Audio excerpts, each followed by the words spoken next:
Good morning दोस्तों, मैं Manish sir अपने YouTube channel Manish sir classes learn something different पे एक बार फिर से आप सबका हार्दिक अभिनंदन और स्वागत करता हूं। दोस्तों, अपन राजस्थान जीके पढ़ रहे थे और राजस्थान जीके में आज अपन नया टॉपिक पढ़ने जा रहे हैं। राजस्थान जीके में आज अपन राजस्थान के प्राचीनतम नाम पढ़ेंगे, अर्थात प्राचीन काल में राजस्थान को किन किन नामों से जाना जाता था। राजस्थान की जितनी भी प्रतियोगिताएं होती हैं, एलडीसी से लेकर आरएस प्री मेंस तक, लगभग सभी एग्जाम्स में यहाँ से क्वेश्चन आ चुके हैं और आने की संभावना रहती है। इसलिए अगर यहाँ से क्वेश्चन आता है, इस टॉपिक में से क्वेश्चन आता है, तो आपका गलत नहीं होगा। तो करते हैं दोस्तों, आज अपन पढ़ेंगे राजस्थान के प्राचीनतम नाम।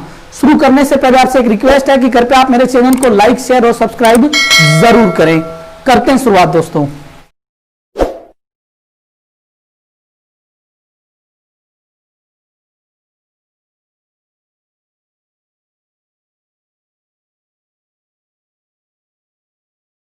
तो करते हैं शुरुआत दोस्तों राजस्थान के प्राचीनतम नाम। राजस्थान के जो प्राचीनतम नाम है, इसमें आज अपन सबसे पहले राजस्थान का जो प्राचीनतम नाम ले रहे हैं वो है राजस्थानी यादित्व। ठीक है दोस्तों, राजस्थान का जो राजस्थानी यादित्व नाम है, ये हमें कहां से प्राप्त होता है और कहां से नहीं प्राप्त होता है वो करते हैं शुरुआत। देखिए दोस्तों, राजस्थान के लिए राजस्थान के ग्रंथों में एक प्राचीन नाम इस्तेमाल किया गया जिसका नाम है राजस्थानी यादित्व। और राजस्थान का जो राजस्थानी यादित्व नाम है, ये इस शिलालेख से प्राप्त होता है। अर्थात राजस्थान के लिए राजस्थानी यादित्व जो शब्द है वो हमें कहां से मिलता है? वसंतगढ़ शिलालेख से मिलता है। राजस्थान का एक सुप्रसिद्ध शिलालेख है वसंतगढ़ शिलालेख। इसी शिलालेख में राजस्थान के लिए यह शब्द प्रयोग में लिया गया है, राजस्थानी यादित्व। इसीलिए प्रश्न आएगा आपके एग्जाम में कि राजस्थान के लिए राजस्थानी यादित्व शब्द का प्रयोग कहां से किया गया है, या वसंतगढ़ शिलालेख में राजस्थान के लिए कौन सा शब्द इस्तेमाल किया गया है। ठीक है दोस्तों, तो याद रखना। अब ये वसंतगढ़ शिलालेख नाम आया तो इसके प्रति मैं आपको थोड़ी सी विशेषता बता देता हूं। वसंतगढ़ जो शिलालेख है दोस्तों, ये सिरोही जिले से प्राप्त हुआ है। कौन से जिले से प्राप्त हुआ है? सिरोही जिले से। एग्जाम में काफी बार ये क्वेश्चन आता कि वसंतगढ़ शिलालेख कहां से प्राप्त हुआ है, तो कहां से प्राप्त हुआ है? सिरोही जिले से। और ये जो शिलालेख है ये संस्कृत भाषा में लिखा गया है। कौन सी भाषा में? संस्कृत भाषा में। और सिरोही जिले में एक माता का मंदिर है जिसका नाम है खीमल माता। क्या नाम है दोस्तों?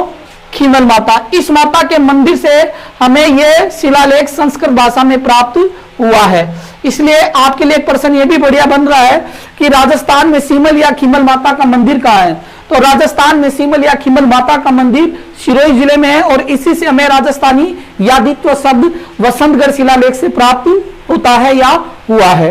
ठीक है दोस्तों, ये जो वसंतगढ़ शिलालेख है दोस्तों, ये विक्रम संवत 682 या 625 ईस्वी के समय का लिखा गया था या समय में लिखा गया था। इसलिए इस शिलालेख का जो समय है वो 682 विक्रम संवत है या 625 ईस्वी है।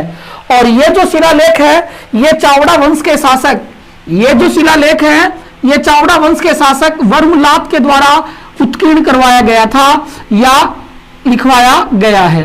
ठीक है, इसलिए यह फैक्ट काफी अच्छा है। आप याद रखना कि वसंतगढ़ शिलालेख कौन से शासक के द्वारा उत्कीर्ण करवाया गया है? चावड़ा वंश के शासक वर्मलात के द्वारा। ठीक है दोस्तों, और यह जो वसंतगढ़ शिलालेख है, इसी शिलालेख से राजस्थान शब्द का सर्वप्रथम लिखित प्रमाण प्राप्त होता है। अर्थात राजस्थान से मिलता जुलता नाम राजस्थानी यादित्व में राजस्थान का लिखित प्रमाण हमें कौन से शिलालेख से मिलता है? वसंतगढ़ शिलालेख से मिलता है। ठीक है, इसलिए आप याद रखना राजस्थानी यादित्व शब्द वसंतगढ़ शिलालेख से मिलता है और यह राजस्थान का पहला या सर्वप्रथम लिखित प्रमाण माना जाता है। ठीक है दोस्तों, अब करते हैं राजस्थान का दूसरा प्राचीनतम नाम। राजस्थान का जो दूसरा प्राचीनतम नाम है वो है ब्रह्मावर्त। क्या नाम है? ब्रह्मावर्त। और राजस्थान के लिए जो ब्रह्मावर्त शब्द प्रयोग किया गया है वो ऋग्वेद से किया गया है या ऋग्वेद में किया गया है। भारतीय इतिहास के 4 सुप्रसिद्ध वेद हैं, उनमें से एक वेद है ऋग्वेद। ऋग्वेद में संस्कृत भाषा में राजस्थान के लिए, ऋग्वेद में संस्कृत भाषा में राजस्थान के लिए जो शब्द प्रयोग किया गया है वो कहलाता है ब्रह्मावर्त। क्या कहलाता है? ब्रह्मावर्त। इसलिए राजस्थान के लिए ब्रह्मावर्त शब्द ऋग्वेद से प्राप्त होता है या ऋग्वेद में लिया गया है। वेद नाम आया है तो थोड़ा सा मैं आपको परिचय दे देता हूं, क्योंकि एग्जाम में वेदों के क्वेश्चन भी काफी बार आते हैं। भारतीय इतिहास की दृष्टि से भारत में कुल कितने वेद माने जाते हैं? 4 वेद माने जाते हैं। कितने वेद हैं? 4। एक है ऋग्वेद, एक है यजुर्वेद, एक है सामवेद और एक है अथर्ववेद। ठीक है, 4 वेद होते हैं, ऋग्वेद, यजुर्वेद, सामवेद और अथर्ववेद। इन चारों वेदों में से दोस्तों, यहां से क्वेश्चन आता है, ध्यान से सुनना। इन चारों वेदों में से जो सबसे प्राचीनतम, सबसे पहले लिखा गया, सबसे प्राचीनतम जो वेद है वो ऋग्वेद है। कौन सा वेद है? ऋग्वेद। ठीक है, और सबसे नवीनतम, सबसे लेटेस्ट, जो सबसे बाद में लिखा गया, जो सबसे नवीनतम वेद है वो अथर्ववेद है। कौन सा वेद है दोस्तों? अथर्ववेद है। इसलिए याद रखना, 4 वेद हैं, उनमें सबसे प्राचीनतम है ऋग्वेद और सबसे नवीनतम है अथर्ववेद। चारों वेदों की जो रचना है वो संस्कृत भाषा में हुई है और ऋग्वेद में जो संस्कृत भाषा में राजस्थान के लिए शब्द प्रयोग हुआ है वो है ब्रह्माव्रत। ठीक है दोस्तों, याद रखना। अब एक और फैक्ट सुनिए जो काफी इंपॉर्टेंट है दोस्तों। जो वेद है भारतीय इतिहास में, श्रुति संहिता, श्रुति संहिता, नित्य, अपौरुषेय के नाम से भी जाना जाता है। अर्थात वेदों को, वेदों के अलावा श्रुति संहिता, नित्य, अपौरुषेय के नाम से भी बुलाया जाता है। इसलिए एग्जाम में काफी बार क्वेश्चन आता है कि श्रुति किसे कहते हैं, संहिता किसे कहते हैं, नित्य या अपौरुषेय किसे कहते हैं, तो वेदों को कहा जाता है। भारतीय इतिहास में जो वेदों के संकलन करता है वो श्री वेदव्यास जी को माना जाता है। ठीक है, जिनका असली नाम कृष्णदेवपायन था। जब अपन वेद पढ़ेंगे तब आपको मैं और विस्तार से बता दूंगा।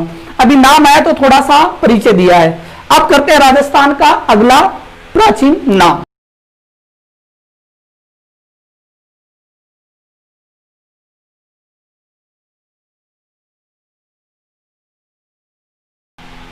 अब करते हैं दोस्तों राजस्थान का अगला प्राचीन नाम। अगला जो प्राचीन नाम है वो है मरुकांतार। ठीक है, राजस्थान को प्राचीन काल में मरुकांतार के नाम से भी संबोधित किया गया है। राजस्थान का जो मरुकांतार नाम है वो हमें रामायण से प्राप्त होता है। अर्थात भारत का जो सुप्रसिद्ध महाकाव्य है रामायण, इसमें राजस्थान के लिए किस शब्द का प्रयोग किया गया है? मरुकांतार का। ठीक है, इसलिए रामायण में राजस्थान को मरुकांतार कहकर संबोधित किया गया है। रामायण से संबंधित थोड़ा सा परिचय दे देता हूं। रामायण जो है वो सुप्रसिद्ध इतिहासकार महर्षि वाल्मीकि के द्वारा लिखी गई है। इसलिए याद रखना, रामायण के रचयिता कौन है? महर्षि वाल्मीकि जी हैं। और रामायण जो है ये विश्व का सबसे प्राचीनतम महाकाव्य माना जाता है। याद रखना दोस्तों, ये क्वेश्चन काफी बार आता है, विश्व का सबसे प्राचीनतम महाकाव्य कौन सा है? तो रामायण है। और रामायण में ही राजस्थान के लिए मरुकांतार शब्द का प्रयोग किया गया है। और रामायण के रचयिता कौन है? महर्षि वाल्मीकि। ठीक है, रामायण जो है दोस्तों, इसे सहस्रास्त्री संहिता भी कहते हैं। क्या कहते हैं? सहस्रास्त्री संहिता। इसीलिए रामायण का अगला या दूसरा उपनाम है सहस्रास्त्री संहिता। ठीक है दोस्तों, और एक राजस्थान के इतिहासकार हैं जिनका नाम है हनुवंश सिंह किंकर। याद रखना, हनुवंश सिंह किंकर। ये राजस्थान के ऐसे पहले इतिहासकार हैं जिन्होंने सर्वप्रथम रामायण भाषा का संस्कृत से राजस्थानी भाषा में अनुवाद किया था। इसलिए याद रखना कि राजस्थानी भाषा में रामायण का अनुवाद करने वाले विद्वान कौन थे? हनुवंश सिंह किंकर थे। इसलिए यह फैक्ट थोड़ा अच्छा है, आप याद रखना कि हनुवंश सिंह किंकर ने रामायण का राजस्थानी भाषा में अनुवाद किया है। ठीक है, अब एक एक्स्ट्रा फैक्ट बताता हूं आपको, बहुत ही शानदार, ध्यान से सुनना। देखिए दोस्तों, एक सुप्रसिद्ध देश है जिसका नाम है थाईलैंड। सुना होगा आप सबने नाम। थाईलैंड जो है इसे सफेद हाथियों की भूमि भी कहते हैं। पूरी दुनिया में थाईलैंड को सफेद हाथियों की भूमि के नाम से भी जाना जाता है। ठीक है, इसलिए याद रखना, एक क्वेश्चन काफी बार आता है कि सफेद हाथियों की भूमि किसे कहते हैं? तो थाईलैंड को कहा जाता है। और थाईलैंड का जो राष्ट्रीय ग्रंथ है, देखना दोस्तों फैक्ट काफी अच्छा है, थाईलैंड का जो राष्ट्रीय ग्रंथ है वो भी रामायण है। ठीक है, याद रखना कि किस देश का राष्ट्रीय ग्रंथ रामायण है? थाईलैंड का है। लेकिन जो थाईलैंड का रामायण ग्रंथ है, राष्ट्रीय ग्रंथ, उसको वहां के लोग जो है ना वो थाई भाषा में, कौन सी भाषा में? थाई भाषा में रायकियन के नाम से बुलाते हैं। किस नाम से बुलाते हैं? रायकियन। है तो ये रामायण ही, लेकिन इसका थाई भाषा में नाम है रायकियन। इसलिए थाईलैंड का राष्ट्रीय ग्रंथ है रामायण, जो कि विश्व का सबसे प्राचीनतम महाकाव्य है। और रामायण की रचना किसने की? महर्षि वाल्मीकि ने। और रामायण में राजस्थान के लिए किस शब्द का प्रयोग हुआ है? मरुकांतार का। और सर्वप्रथम रामायण को राजस्थानी भाषा में लिखने वाले विद्वान कौन है? हनुमंत सिंह किंकर। ठीक है दोस्तों, अब करते हैं राजस्थान का अगला प्राचीन नाम। राजस्थान का जो अगला प्राचीन नाम है वो है गुजरात प्रदेश। राजस्थान को प्राचीन काल में गुजरात प्रदेश के नाम से भी जाना जाता था। ठीक है, गुजरात प्रदेश जो है वो राजस्थान को प्राचीन नाम या किसने कहा? वो है प्रसिद्ध चीनी यात्री ह्वेनसांग ने। ठीक है, भारत आने वाला सुप्रसिद्ध चीनी यात्री है जिसका नाम है ह्वेनसांग या ह्वेनसांग, जिसने राजस्थान के लिए गुजरात शब्द प्रयोग किया है। इसलिए ये इंपॉर्टेंट तथ्य है, आप याद रखना कि राजस्थान को गुजरात कहने वाला विद्वान कौन है? तो चीनी यात्री ह्वेनसांग है। ह्वेनसांग जो है वो 629 ईस्वी में भारत आया था।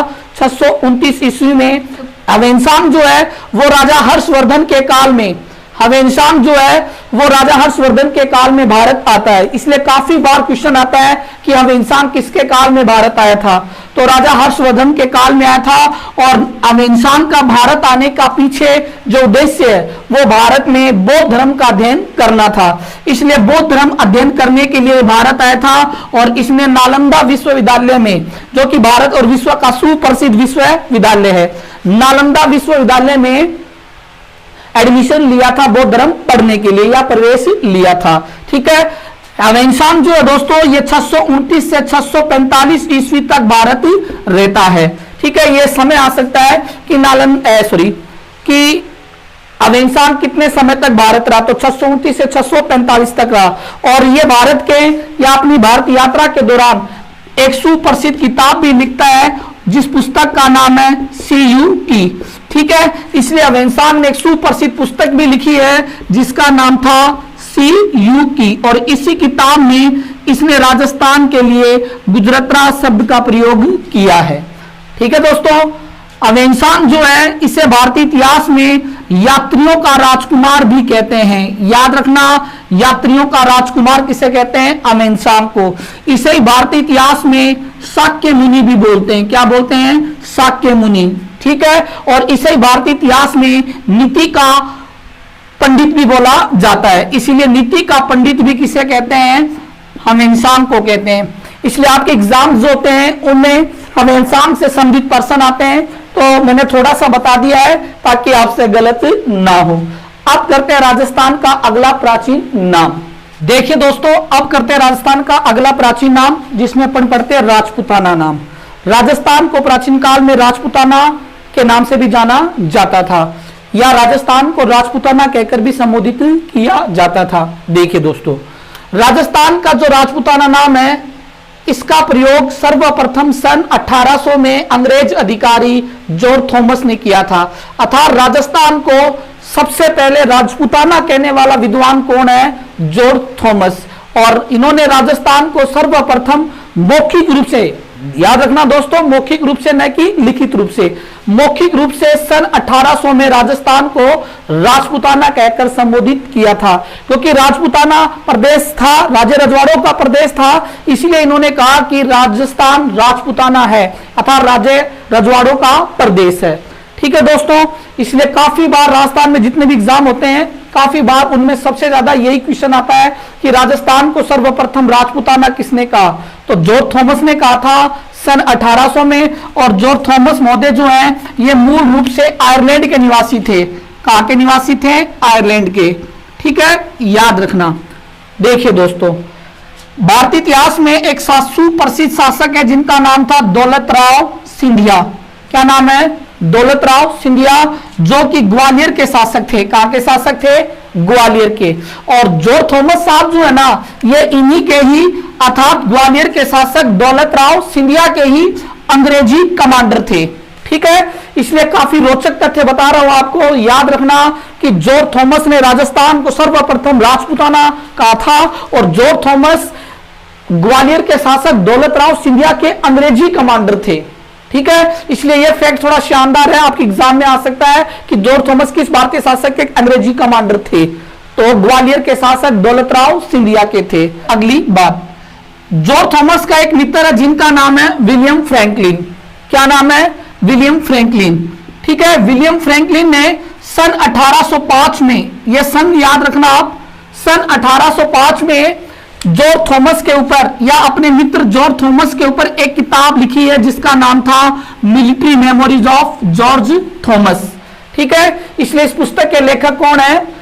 William Franklin. और विलियम फ्रैंकलिन कौन है? जॉर्ज थॉमस के मित्र।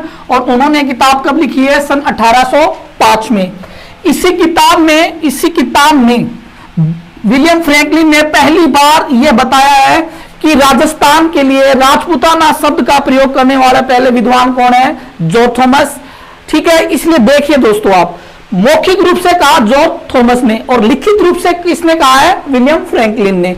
इसलिए अगर यह क्वेश्चन आता है कि राजस्थान का सर्वप्रथम लिखित रूप में राजपूताना शब्द का प्रयोग किया गया या राजपूताना शब्द का प्रयोग हुआ है, तो व्यक्ति विशेष से आता है तो विलियम फ्रैंकलिन करना लिखित की दृष्टि से, और पुस्तक का नाम आता है तो military memories of George Thomas में। और सीधा प्रश्न आ जाता है एकदम स्ट्रेट कि राजस्थान को सर्वप्रथम राजपूताना किसने कहा? तब आप करके आना जॉर्ज थॉमस। ठीक है दोस्तों, अब देखिए, तो military memories of George Thomas किसने लिखी है? सन 1805 में विलियम फ्रैंकलिन ने। ठीक है, और ये जो किताब है, ये जो पुस्तक है, इस पुस्तक का जो विमोचन है, लॉन्चिंग है, वो अंग्रेज अधिकारी लॉर्ड वेलेजेली ने की थी। इसलिए इस किताब के जो लेखक है वो तो विलियम फ्रैंकलिन, और इस किताब के जो विमोचन करता है वो कौन है? लॉर्ड वेलेजेली। ठीक है दोस्तों, याद रखना। और जो जॉर्ज थॉमस महोदय साहब है, इनकी जो मृत्यु है वो बीकानेर में हुई थी दोस्तों। कहां हुई थी? बीकानेर में। ठीक है, इसलिए याद रखना, मूल रूप से कहां के हैं? आयरलैंड में, या आयरलैंड के थे, और इनकी मृत्यु राजस्थान के बीकानेर जिले में हुई है। यह राजपूताना से संबंधित परिचय। अब करते हैं अगला परिचय, करते हैं दोस्तों राजस्थान का अगला प्राचीन नाम। ठीक है, और राजस्थान के जितने भी प्राचीन नाम हैं उनमें सभी प्राचीन नामों में से सबसे महत्वपूर्ण प्राचीन नाम यही है जो एग्जाम में काफी बार आ चुका है और आने की पूरी संभावना है। इसलिए इस प्राचीन नाम पर आप ज्यादा फोकस करना। देखिए दोस्तों, राजस्थान का जो अगले प्राचीन नाम है वो है राजस्थान, रजवाड़ा और राजस्थान। ठीक है, राजस्थान को सर्वप्रथम राजस्थान किसने कहा? राजस्थान को सर्वप्रथम रजवाड़ा किसने कहा? और राजस्थान को सर्वप्रथम राजस्थान किसने कहा? या राजस्थान के लिए ये तीनों शब्द राजस्थान, रजवाड़ा और राजस्थान का प्रयोग सर्वप्रथम सबसे पहले किसने किया? तो करते हैं शुरुआत। देखिए दोस्तों, राजस्थान के लिए तीनों शब्द जो है ये अंग्रेज अधिकारी कर्नल जेम्स टोन ने सर्वप्रथम प्रयोग में लिए थे। या राजस्थान को सबसे पहले राजस्थान, रजवाड़ा या राजस्थान कहने वाला विद्वान कौन है? कर्नल जेम्स टोड है। ठीक है, राजस्थान के सभी प्रतियोगिताओं में एलडीसी से लेकर आरएस प्री मेंस तक के एग्जाम में कर्नल जेम्स टोड का क्वेश्चन आता है। इसलिए आज के बाद अगर आपके एग्जाम में भी क्वेश्चन आता है तो गलती नहीं होगा, तो थोड़ा ध्यान से सुनिएगा। तो राजस्थान को सर्वप्रथम राजस्थान, रजवाड़ा, राजस्थान कहने वाला विद्वान कौन है? Colonel James Tod. ठीक है, अब कर्नल जेम्स टोड का परिचय लेते हैं या उनके बारे में अपन कुछ जानते हैं। देखिए दोस्तों, कर्नल जेम्स टोड साहब जो हैं, इनका जन्म 20 मार्च 1782 को इंग्लैंड के इंग्लिस्टन नामक जगह पर हुआ था, या इनका जो जन्म है वो 1782 में इंग्लैंड में हुआ था, और इनकी जो मृत्यु है वो सन 1835 में इंग्लैंड में ही हुई थी। इसलिए 1782 में इनका जन्म हुआ था और 1835 में इनकी मृत्यु हुई है। ठीक है, जन्म और मृत्यु दोनों इंग्लैंड में ही है। देखिए दोस्तों, कर्नल जेम्स टोड साहब जो हैं वो राजस्थान क्यों आए? ठीक है, या राजस्थान इनका आने का उद्देश्य क्या था? तो सन 1817 में ईस्ट इंडिया कंपनी ने कर्नल जेम्स टोड साहब को राजस्थान में पॉलिटिकल एजेंट बनाकर भेजा था। पॉलिटिकल एजेंट जो होता है उसे रेजिडेंट भी बोलते थे। क्या बोलते थे? रेजिडेंट। अब देखिए ये पॉलिटिकल एजेंट क्या होता है या रेजिडेंट क्या होता है, मैं आपको समझा देता हूं। ठीक है, देखिए दोस्तों, ईस्ट इंडिया कंपनी के अधिकारियों ने या ईस्ट इंडिया कंपनी ने राजस्थान की जो रियासतें थी, राजस्थान के जो स्टेट्स थे, उन पर अपना आंतरिक प्रशासन मजबूत करने के उद्देश्य से एक अंग्रेज अधिकारी नियुक्त किया जिसको बोला जाता था पॉलिटिकल एजेंट या रेजिडेंट। इसलिए उनका अर्थात ईस्ट इंडिया कंपनी का रियासतों में आंतरिक प्रशासन को मजबूत करने के पीछे पॉलिटिकल एजेंट बनाने का उद्देश्य रहा है। ठीक है, इसलिए ईस्ट इंडिया कंपनी के पॉलिटिकल एजेंट बनकर आए थे कर्नल जेम्स टोड साहब। और कर्नल जेम्स टोड साहब जो है ये सन 1817 में पहली बार राजस्थान आए थे पॉलिटिकल एजेंट बनकर। ठीक है, और सन 1817 से लेकर सन 1822 तक, सन 1817 से लेकर सन 1822 तक कर्नल जेम्स टोड साहब जो हैं वो मेवाड़ के शासक भीम सिंह का पॉलिटिकल एजेंट रहते हैं। ठीक है दोस्तों, याद रखना कि कर्नल जेम्स टोड पहली बार सन 1817 में पॉलिटिकल या रेजिडेंट बनकर आए हैं।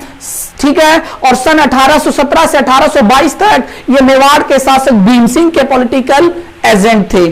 ठीक है, एक एक्स्ट्रा फैक्ट बता देता हूं, पॉलिटिकल एजेंट या रेजिडेंट क्या होता है आपको पता चल गया। एक और बात ध्यान से सुनिए कि 19वीं शताब्दी के अंत तक, 19वीं शताब्दी के अंत तक राजस्थान में केवल तीन ही रेजिडेंसियां थी। ठीक है, एक थी मेवाड़, एक थी पश्चिमी राजपूताना और एक थी जयपुर। इसलिए क्वेश्चन आ सकता है आपके एग्जाम में कि 19वीं शताब्दी के अंत तक राजस्थान में कुल कितनी रेजिडेंसियां थी। तो कितनी रेजिडेंसियां थी? 3, मेवाड़, पश्चिमी राजपूताना और जयपुर। और इन्हीं रेजिडेंसियों में जो अंग्रेज अधिकारी नियुक्त किए जाते थे वो कहलाते थे रेजिडेंट या पॉलिटिकल एजेंट। इसलिए कर्नल जेम्स टोड साहब जो हैं वो राजस्थान में सर्वप्रथम मेवाड़ रेजिडेंट में पॉलिटिकल एजेंट बनकर आते हैं। काफी बार ये क्वेश्चन आपके एग्जाम में आ चुका और आने की पूरी संभावना है कि कर्नल जेम्स टोड सर्वप्रथम किस रियासत या किस रेजिडेंट में पॉलिटिकल एजेंट बनकर आए हैं या आए थे। तो मेवाड़ में, ठीक है, सन 1817 में। जेम्स टोड साहब जो है दोस्तों, इनको राजस्थान में कई उपनामों से भी जाना जाता है। राजस्थान में कर्नल जेम्स टोड जो है इन्हें घोड़े वाले बाबा भी कहते हैं। याद रखना, घोड़े वाले बाबा भी। ठीक है, क्यों? क्योंकि राजस्थान का जहां जहां भ्रमण करते थे तो अपने साथ हमेशा घोड़ा रखते थे, इसलिए घोड़े पर आते जाते थे। इसलिए यहाँ की अपने राजस्थान की जो लोकल जनता थी, स्थानीय नागरिक थे, वो इन्हें प्यार से घोड़े वाले बाबा बुलाने लग गए। ठीक है, इसलिए घोड़े वाले बाबा के नाम से कर्नल जेम्स टोड को बुलाया जाता है। और इन्हें ही राजस्थान इतिहास का जनक भी कहते हैं या राजस्थान इतिहास का पितामह भी बोला जाता है कर्नल जेम्स टोड को। तो राजस्थान इतिहास का जनक और घोड़े वाले बाबा किससे कहते हैं? कर्नल जेम्स टोड को कहते हैं। देखिए दोस्तों, अगली बात करते हैं कर्नल जेम्स टोड से संबंधित। ये सारे फैक्ट आज काफी अच्छे हैं आपकी कक्षा के लिए, इसलिए आप एग्जाम की दृष्टि से इनको याद कर लीजिएगा। अगला जो फैक्ट है वो है मानमोरी शिलालेख, जो कर्नल जेम्स टोड से संबंधित है। देखिए दोस्तों ना कि मानमोरी शिलालेख राजस्थान में कौन से जिले से या कौन सी झील से प्राप्त हुआ है या कौन सी झील के पास से प्राप्त हुआ है? मानसरोवर झील, चित्तौड़गढ़ से। और ये जो शिलालेख है ये 713 ईस्वी का शिलालेख है। ये जो शिलालेख है ये राजा भोज के पुत्र मान के चरित्र और ईमानदारी का वर्णन करता है। राजा भोज के पुत्र मान के चरित्र या ईमानदारी का वर्णन करता है, इसीलिए इसका नाम पड़ा है मानमोरी शिलालेख। ठीक है, तो मानमोरी शिलालेख में राजा भोज के पुत्र मान का वर्णन है। ठीक है, कर्नल जेम्स टोड साहब जो है ना वो इस शिलालेख को अपने साथ लंदन ले जा रहे थे। जब लंदन ले जा रहे थे तो जहाज में इस शिलालेख का वजन काफी हो गया था, क्योंकि ये काफी भारी शिलालेख था, इसलिए जहाज डूबने के कगार पर आ गया था। तब लगा कर्नल जेम्स टोड को कि ऐसे तो जहाज डूब जाएगा, इसलिए उन्होंने क्या किया, इस शिलालेख को समुद्र में फेंक दिया। ठीक है, इसलिए याद रखना, काफी शानदार फैक्ट है कि कौन सा शिलालेख कर्नल जेम्स टोड के द्वारा समुद्र में फेंका गया, तो नाम है मानमोरी शिलालेख। ठीक है दोस्तों, अब देखिए अगली बात कर्नल जेम्स टोड से संबंधित जो सबसे ज्यादा महत्वपूर्ण मानी जाती है। ठीक है, कर्नल जेम्स टोड महोदय जो है उन्होंने राजस्थान के ऊपर एक किताब लिखी है दोस्तों, एक सुप्रसिद्ध पुस्तक लिखी है स्वयं के हाथों से, जिसका नाम है the annals and antiquities of Rajasthan. Rajasthan का कोई भी पेपर नहीं है जिसमें क्वेश्चन ना आया हो, इसलिए आप सबसे ज्यादा इसको रट लेना कि the annals and antiquities of Rajasthan के लेखक कौन है?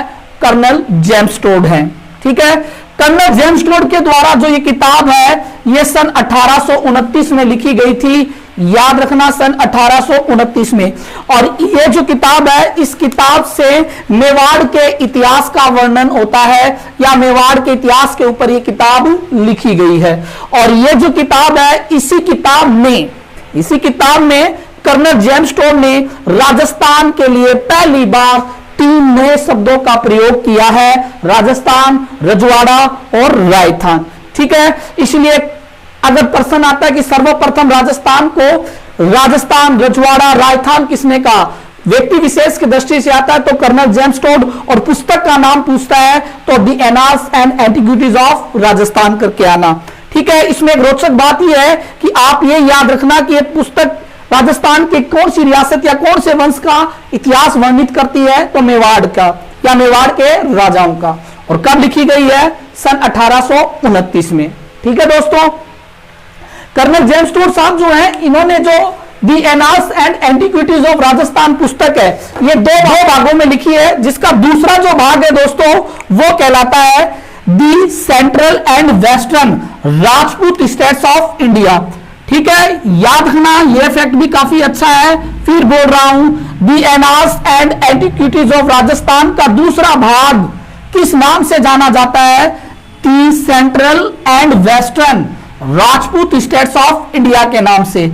और कर्नल जेम्स टोड की जो ये पुस्तक है, जो एनाल्स का दूसरा भाग मानी जाती है, यह सन 1832 में प्रकाशित की गई थी। कब प्रकाशित हुई थी, सन 1832 में।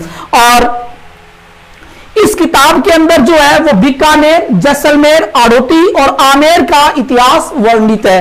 अर्थात कर्नल जेम्स टोड ने जैसलमेर, बीकानेर, आड़ोती, आमेर के राजाओं के ऊपर जो पुस्तक लिखी है वो कौन सी है, the central and western Rajput states of India है। और मेवाड़ के इतिहास के ऊपर जो पुस्तक लिखी है वो the annals and antiquities of Rajasthan है।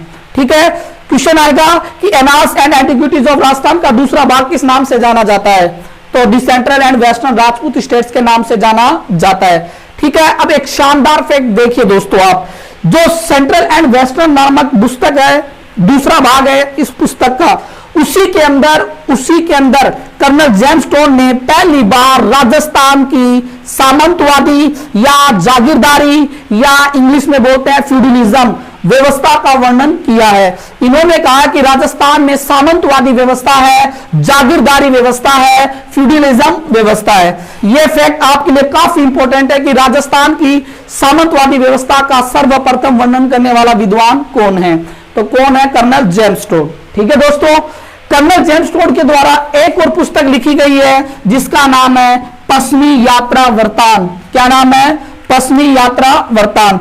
कर्नल जेम्स टोड की जो ये पुस्तक है, यह सन 1839 में प्रकाशित हुई है या हुई थी। ठीक है, और यह पुस्तक जो है ये उनकी पत्नी के द्वारा प्रकाशित की गई है, क्योंकि सन 1835 में कर्नल जेम्स टोड की मृत्यु हो चुकी थी। इसलिए कर्नल जेम्स टोड की जो पश्चिमी यात्रा वृत्तांत पुस्तक है, इसका प्रकाशन उनकी मृत्यु के बाद हुआ है सन 1839 में। यह फैक्ट भी काफी अच्छा है, आपको पूछ सकता है कि कौन सी निम्न में से कौन सी पुस्तक है जो जेम्स टोड की मृत्यु के बाद या पश्चात प्रकाशित हुई, तो पश्चिमी यात्रा वृत्तांत।